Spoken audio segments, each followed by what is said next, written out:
बिस्मिल्लाहिर्रहमानिर्रहीम। चेयरमैन पाकिस्तान तहरीक इंसाफ इमरान खान की गिरफ्तारी से एक दिन पहले इन्होंने मुझे बुलाया और पूरे मुल्क में तलबा को, स्टूडेंट्स को मोबिलाइज करने की ज़िम्मेदारी दी हकीकी आज़ादी के लिए।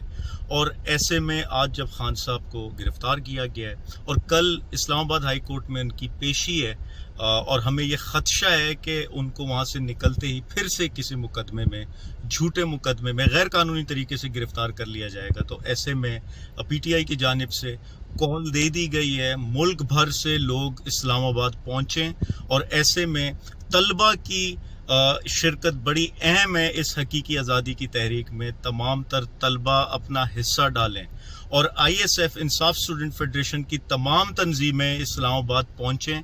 ISF की बड़ी कुर्बानियाँ रही हैं इस सारी तहरीक में।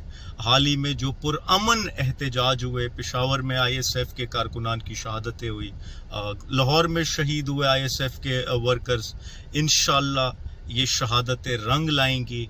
हमें बड़ा अफसोस है लेकिन इंशाअल्लाह जिस नज़रिए पर, जिस ऑब्जेक्टिव पर ये लोग निकले थे, इंशाअल्लाह अल्लाह की मदद से उसमें कामयाबी मिलेगी। ISF कल पहुंचे इस्लामाबाद, हम भी पहुंच रहे हैं। जुम्मे की नमाज से पहले पहले पूरे पाकिस्तान ने इस्लामाबाद में शिरकत करनी और अपने लीडर को हमने बचाना है इन गैर कानूनी हथकंडों से, इन गैर कानूनी ताकतों से, गैर आईनी ताकतों से।